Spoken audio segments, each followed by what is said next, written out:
भूत भावन भोलेनाथ जी के चरणों में शत शत नमन। अनंत बलवंत श्री हनुमंत लाल जी के चरणों में बारंबार प्रणाम। गोस्वामी तुलसीदास जी के चरणों में शत शत नमन। श्री गुरुदेव जी के चरणों में बारंबार प्रणाम। एवं आप सभी कथा प्रांगण में पधारे हुए भाई बंधु माता बहनों सभी को सादर जय सिया राम। अच्छा, आप लोग ने कितनी कथा सुनी है? सच सच बताइएगा। कथा में आप लोग गए हैं कभी सुनने के लिए, लेकिन नियम तो लगता है एक भी नहीं आते कथा सुनने, है ना? जब आपसे कोई सीता राम कहे, राम राम कहे, तो आपका क्या धर्म बनता है? ऐसे करने का कि मुंह से बोलने का? मुंह से बोलने का ना। तो हमने तो आपसे बोला जय सिया राम।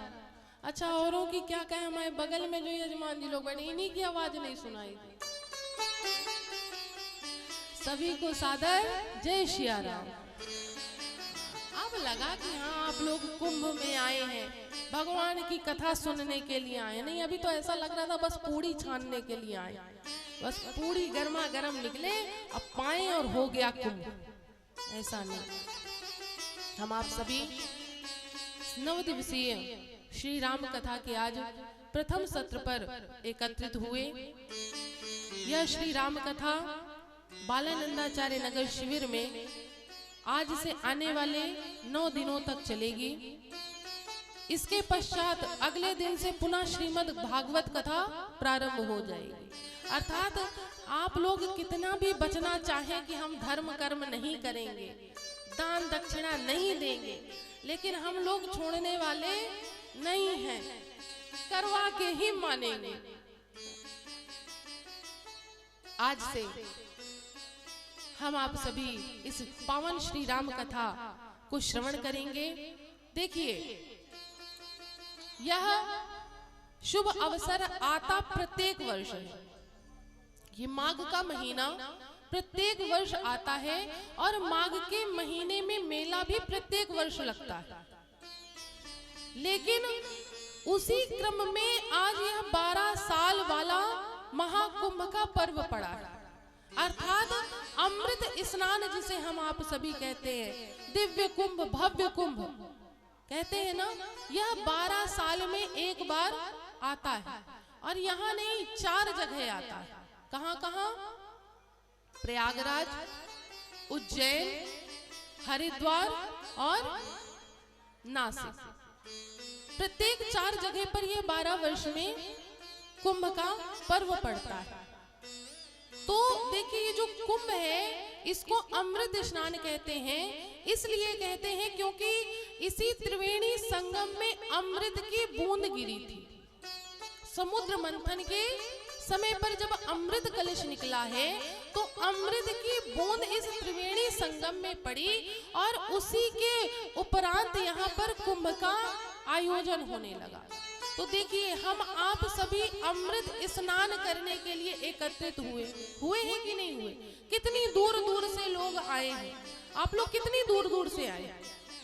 लेकिन जो हम देख रहे हैं वर्तमान की स्थिति देखने के बाद इसको देखिए, अन्यथा मत लीजिएगा। यह सब के लिए कहा जा रहा है, इसको आप लोग पर्सनल अन्यथा मत लें। हम आप आए हैं इस पावन शुभ अवसर का लाभ उठाने। लेकिन आप लोग एक बार चिंतन करिए, क्या हम इस लाभ को पूर्णतः उठा पा रहे हैं कि नहीं उठा पा रहे? वर्तमान स्थिति में देख करके हमको नहीं लगता कि आप लोग जिस कार्य के लिए यहाँ आए हैं वो आप लोग कर रहे हैं। क्यों? क्योंकि भैया 12 साल बाद आया है कुंभ, तो जितने भी नाते रिश्तेदार हैं सबके फोन आ रहे हैं, भैया 2 दिन को हम आएंगे, 4 दिन को हम आएंगे, 8 दिन को हम आएंगे। अगर एक कमरे में एक परिवार के बीच में 4 लोग आ जाते हैं तो लोग सत्संग करेंगे कि उनकी आओ भगत करेंगे? तो जो काम करने आए थे वो तो पीछे रह गया। और क्या हुआ? जो हम घर में करते थे वही कार्य यहाँ भी शुरू हुआ। तो हमारे यहाँ आने ना आने का कोई अर्थ नहीं है। इसलिए ये जो सौभाग्य का अवसर हमें आपको प्रदान हुआ है, फिर आने वाला 12 वर्ष देखा है? किसी ने देखा है? यहाँ तो एक क्षण का भरोसा नहीं है, और अब तो यह अक्षय समय 12 वर्ष बाद मिलेगा। तो इसको न व्यर्थ में मत गवाइए, इसको व्यर्थ में मत गवाइए। जो कार्य करने के लिए आप यहाँ आए हैं, उस कार्य को करने में समय को अपने दीजिए। इसलिए यह आयोजन रखे जाते हैं हर पंडाल में, हर शिविर में, कि जो भी दूर दूर से आप लोग आते हैं इस अक्षय पुण्य का भागीदार बनने। केवल सुबह सुबह आप 4 बजे जाइए और गंगा जी में डुबकी लगा लीजिए, उसी से बस पुण्य मिलने वाला नहीं है कि आप सुबह 4 ही बजे से, बहुत से लोग तो 3 बजे से चल देते हैं लेके डोलची, कि सारा पुण्य 3 बजे स्नान करेंगे तो हम ही को मिल जाएगा। ऐसा नहीं है, केवल गंगा स्नान से ही सारे पुण्य मिल जाते तो लोग यहाँ पर 1 माह निवास क्यों करते, भजन क्यों करते, सत्संग क्यों करते। केवल स्नान का ही महत्व नहीं है, यहाँ पर किए गए सत्कर्म का महत्व है। यहाँ पर किए गए धर्म के जितने भी कार्य चल रहे हैं उनमें भागीदार बनने का यह अवसर प्राप्त हुआ है, तो उस अवसर का आप लोगों को लाभ उठाना चाहिए। अन्यथा जो कार्य आप घर में कर रहे हैं वो यहाँ किया तो फिर आपके आने का कोई अर्थ नहीं है। इसलिए पहले ही दिन यह बात बता दी गई कि बाद में कहिए कि आपने तो बताया ही नहीं था, नहीं तो हम पहले से आ जाते, रोज सुनते हम कथा। इसलिए आज पहले ही दिन बताया जा रहा है कि जो कार्य आप लोग करने के लिए आए हैं, पहला कार्य उस पर ध्यान दीजिए। यह भगवत चिंतन का समय है, यह सत्संग का समय है, और उसी सत्संग की बेला में हम आप सभी एकत्रित हुए। तो आइए हम आप सभी इस पावन पर्व के पुनीत अवसर पर श्री राम कथा गंगा में स्नान करने के लिए प्रवेश करते हैं और श्री राम कथा के बारे में जानते हैं कि आखिर यह रामचरितमानस है क्या। देखिए, कोई भी विषय या कोई भी वस्तु जब तक आप उसके विषय में जानेंगे नहीं तब तक आपको पता नहीं चलेगा। ये रामचरितमानस आई कहां से, इसका प्रादुर्भाव कैसे हुआ और इसका नाम रामचरितमानस ही क्यों पड़ा। तो आइए हम आप सभी पहले यह जानते हैं कि ये रामचरितमानस गोस्वामी तुलसीदास जी ने कैसे लिखी, उनको यह मानस किसने प्रदान करी।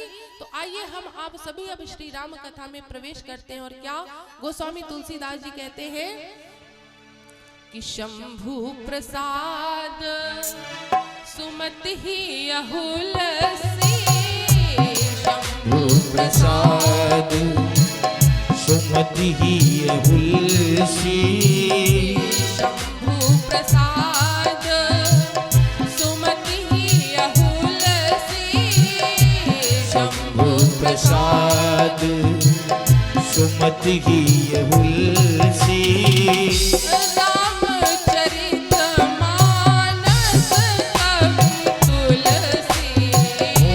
रामचरित मानस कवि तुलसी, रामचरित मानस कवि तुलसी, रामचरित मानस कवि तुलसी।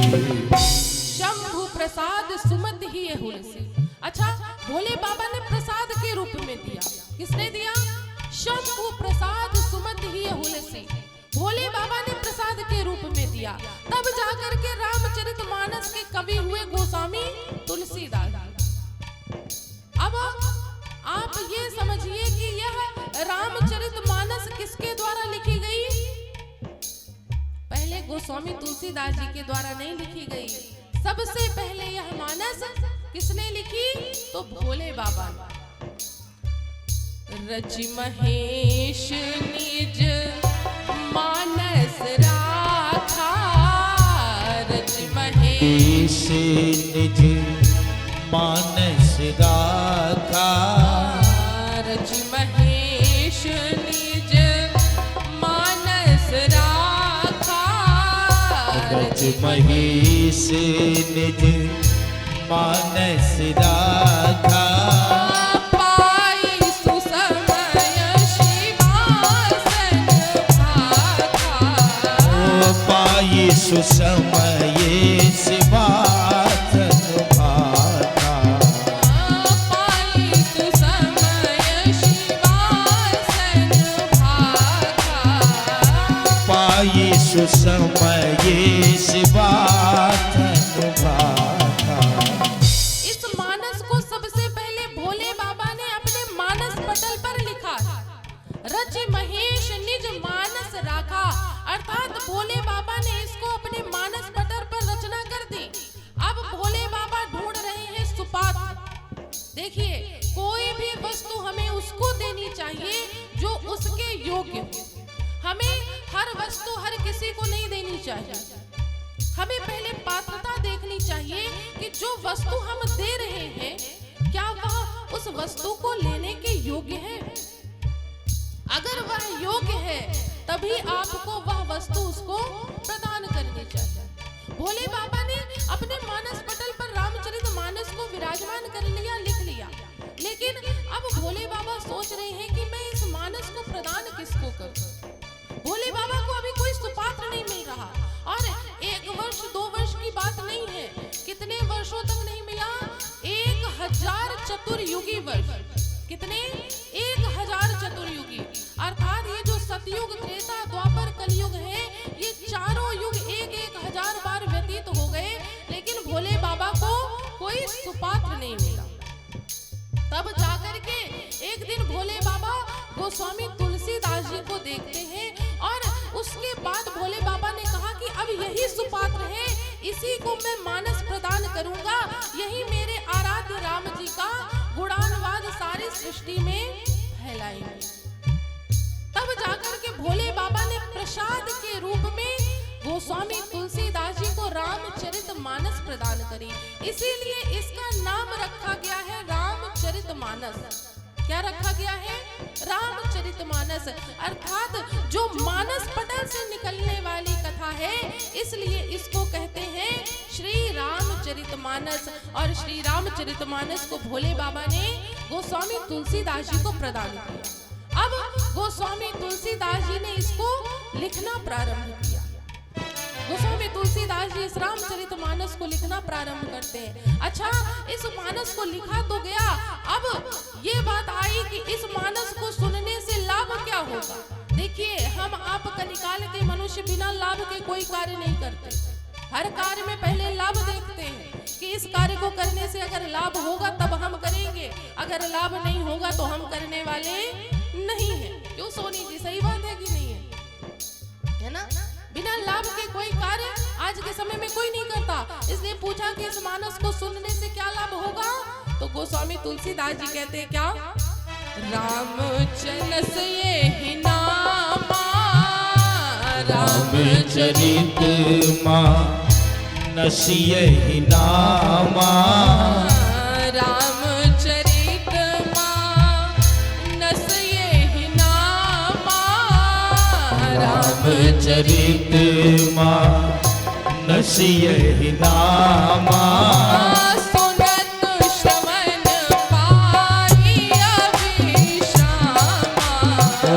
सुनत श्रवण पाए विश्रामा। सुनत श्रवण पाई अभिश्रामा। सुनत श्रवण पाए विश्रामा। रामचरितमानस यही नामा, सुनत श्रवण पाई विश्रामा, अर्थात इस कथा को सुनने से विश्राम प्राप्त होगा। अब यहाँ दर्शन करिए कि कौन सा विश्राम प्राप्त होगा। रजाई गद्दा में सोने वाला विश्राम नहीं, गए और रजाई ओढ़ करके सो गए वो वाला विश्राम। शरीर रूपी मन, शरीर को विश्राम करने वाला विश्राम प्राप्त नहीं होगा, मन को विश्राम देगी यह श्री राम कथा। जो भी इस मानस को सुनेगा, इस ठाकुर जी की कथा को सुनेगा उसके मन को विश्राम प्राप्त होगा। जो हमारा मन नाना प्रकार के व्याधियों में भटका हुआ है, उस मन को विश्राम प्राप्त होगा। अच्छा, आप दर्शन करें, जो इस सत्संग प्रांगण में बैठ करके कथा सुन रहे हैं, जो अपने टेंट में सुन रहे हैं, उनकी हम नहीं कह रहे हैं, जो सत्संग प्रांगण में बैठ के सुन रहे हैं। इसीलिए कहा जाता है कि कोई भी सत्संग, कोई भी कथा अगर आपको सुनना है, उसका लाभ प्राप्त करना है, तो आपको कथा प्रांगण में बैठ के करना चाहिए। इसका लाभ क्या है? अच्छा, जो कथा प्रांगण में बैठे हुए हैं, वो उनका मन कहाँ लगा है? भगवान की कथा में लगा। उनका मन चाह के भी इधर उधर व्यास जी भटकने नहीं देते। अगर वो इधर देखने लग जाते हैं ना, तो किसी ना किसी प्रकार से अपनी ओर ध्यान केंद्रित करवा लेते हैं। लेकिन जो अगल बगल से सुनते हैं, दाएं बाएं सुनते हैं, उनको इतना लाभ प्राप्त नहीं होता है। क्यों? क्योंकि पता चला कि इधर कथा चल रही है, उधर दूसरे ने कहा अरे भैया चाय बना लो, यहीं से सुनते सुनते चाय पिया जाए। मन भटक गया कि नहीं भटक गया? इसलिए अगर अपने मन को विश्राम प्राप्त कराना है, नाना प्रकार की व्याधियों से मुक्त करना है, तो आपको यह कथा सुननी चाहिए। और यह कथा कहाँ सुननी चाहिए? कथा प्रांगण में बैठ करके सुननी चाहिए, तब इस मन को विश्राम प्राप्त होगा। इसलिए गोस्वामी तुलसीदास जी ने कहा है कि यह मानस में व्यर्थ में नहीं लिख रहा हूँ, इसका लाभ है।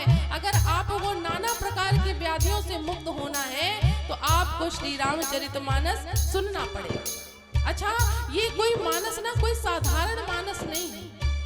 यह जो श्री रामचरितमानस है, साक्षात श्री राम जी का वांग्मय स्वरूप है। कैसे? अच्छा, श्री रघुनाथ जी का जन्म किस दिन हुआ? कौन सी तिथि को? बताइए, किस दिन हुआ राम जी का प्राकट्य? चैत्र मास की रामनवमी हुआ ना।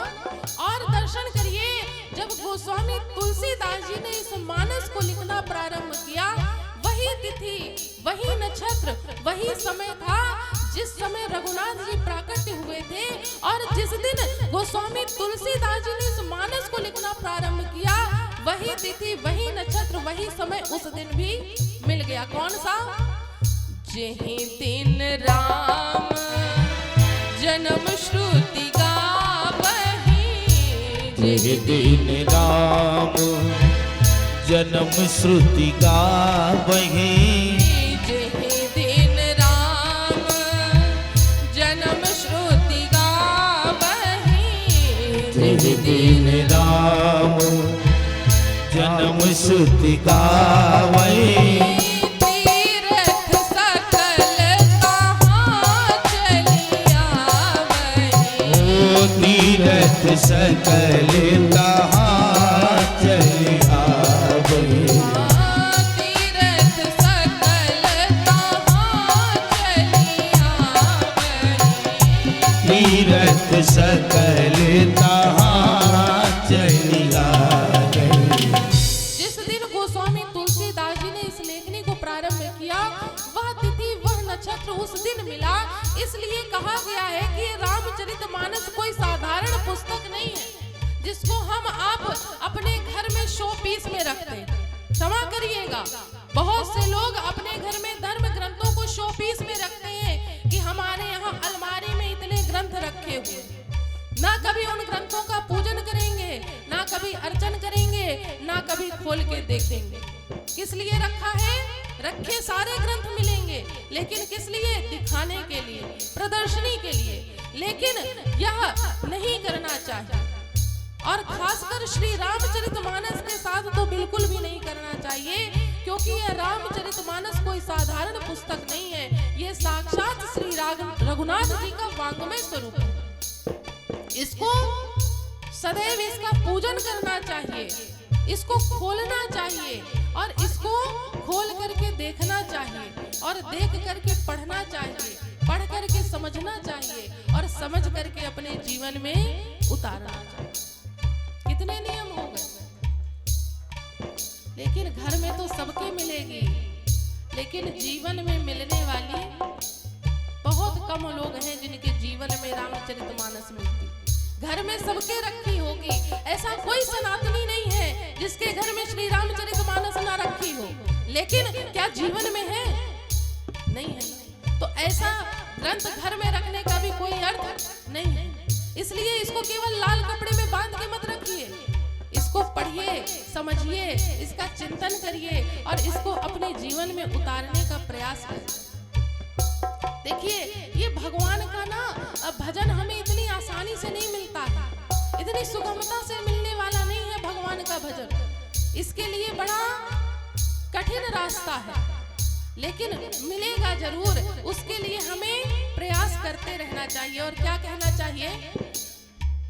जो करते रहोगे भजन धीरे धीरे, जो करते रहोगे भजन धीरे धीरे, जो करते रहोगे भजन धीरे धीरे, जो करते रहोगे भजन धीरे धीरे, तो मिल जाएगा ये सजन धीरे धीरे, तो मिल जाएगा वो सजन धीरे धीरे, तो मिल जाएगा वो सजन धीरे धीरे।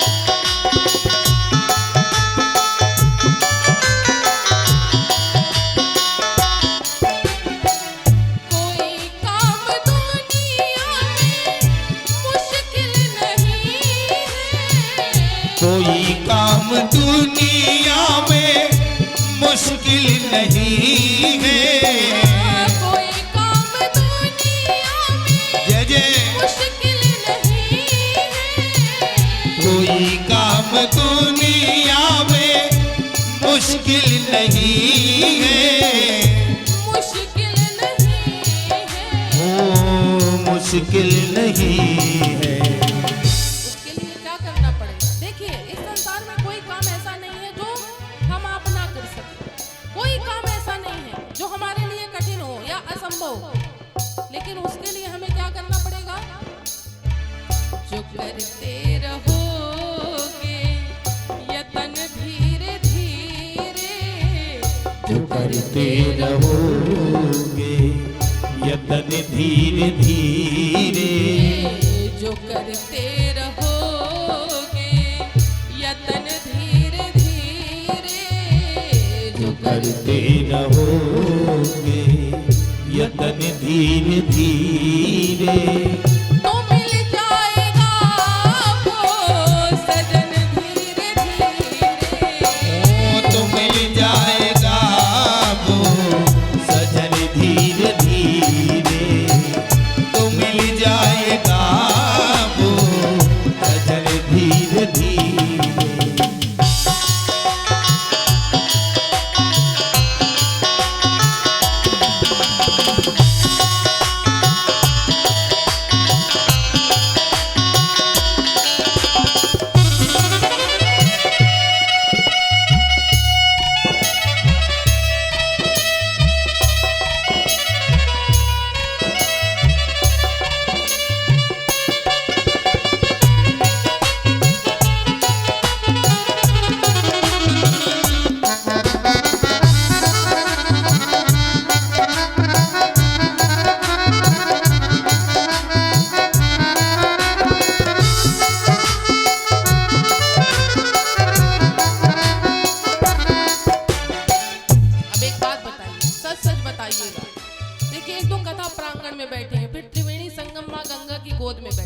सत्य सत्य बताइएगा, यहाँ भजन करने कौन कौन आया है और पूरी सब्जी कौन कौन पाने आया है? पहले पूरी सब्जी वाले बताएं कौन कौन पूरी सब्जी पाने आए हैं? पक्का है ना? वो एक लोग उठा रहे हैं हाथ, ये पूरी सब्जी पाने आए। अच्छा, और भजन करने कौन कौन आया है? पीछे सुगौती महाराज भजन करने नहीं आए लगता, ना हमारे अग्रवाल जी भजन करने आए। जो भजन करने आए हैं पूरे पूरे हाथ उठा करके मीठी मीठी तालियों के साथ, जो करते रहोगे भजन धीरे धीरे, जो करते रहोगे भजन धीरे धीरे, तो मिल जाएगा वो सजन धीरे धीरे, तो मिल जाएगा वो सजन धीरे धीरे, तो मिल जाएगा वो सजन धीरे धीरे।